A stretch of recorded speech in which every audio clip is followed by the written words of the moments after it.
Guys, welcome to the video. As you can see today, I'm going to be flying the DJI Mini 2 from within my house. So this is the most extreme Ocusync 2.0 example we can do on this drone. I don't entirely advise this. If you're new to here, just ignore that compass icon in the bottom corner. My compass is absolutely goosed and has been now for weeks. Hopefully it'll get fixed soon.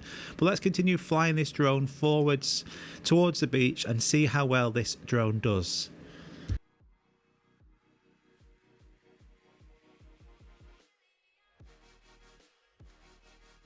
So I thought this would be a fun test to do. We've done flying from within the car, so let's try within the house as well. So I don't expect much out of this because there's obviously so much interference.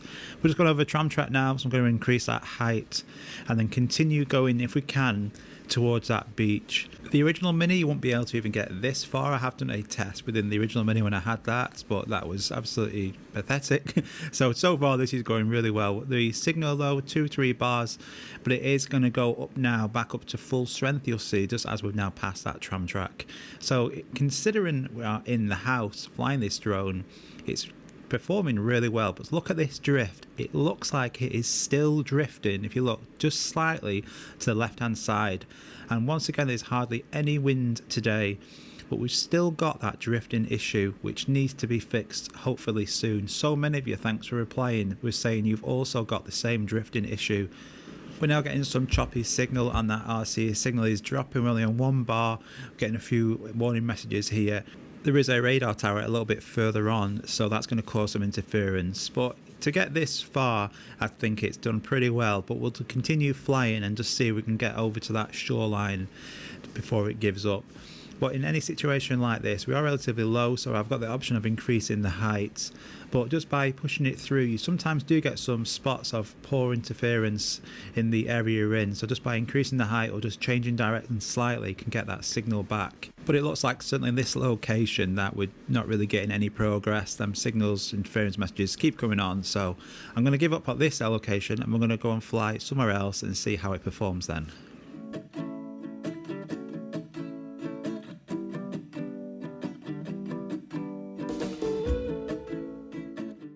So just as I turn then, I actually lose signal completely. But even if you do that, you've still got control of that drone. Even if the screen is black, you'll notice in the attitude indicator in the bottom left hand corner, you're still able to turn the drone and then fly forwards or backwards. You're just not seeing it because of that lag whilst you've got that interference. But if you just change that location that what you're in, you'll probably 100% get your signal back, just as I do here. You can see I'm actually flying forwards, it just didn't display it because of that lag. So let's now fly over here and we're going to head towards the sea in this location and to see if that signal reception is any better over here. And then as you can see now, we've got a couple of bars back on the signal. It's not laggy. We're able to get some decent footage coming back to the display on the phone and still able to get some nice 4K footage.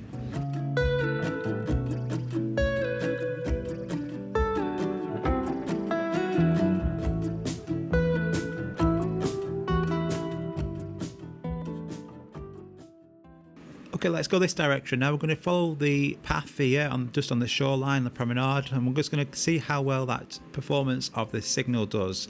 So we're just testing out the Ocusync from this location which I'm in today. So there's loads of interference within the house. Everything Wi-Fi related is on. The only thing is off, which is the airplane mode, but there's so much interference here, neighbours' houses, the area that the drone's in.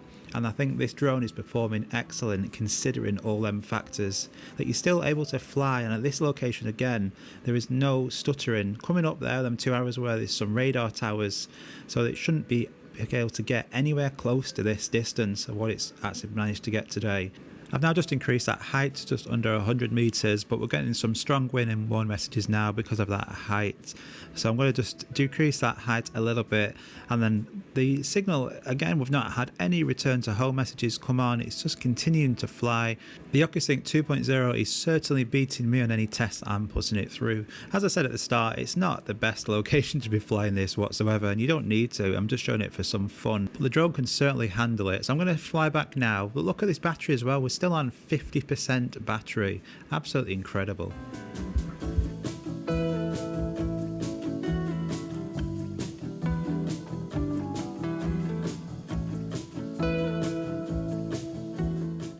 So I hope you like that, guys. A quick little video there for a bit of fun, showing you that you can fly your drone within your house, but it just shows you that you can fly your drone probably from anywhere and still manage to get a decent signal from this drone now using that Ocusync 2.0, something you could never do before with the original Mavic Mini or Spark or any drone which didn't have the Ocusync.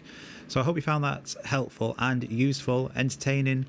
Go buy this drone if you haven't got it already. It's linked in the description below. I'm going to be doing another few tests coming up soon, weather dependent. Thanks again. Take care. Bye bye.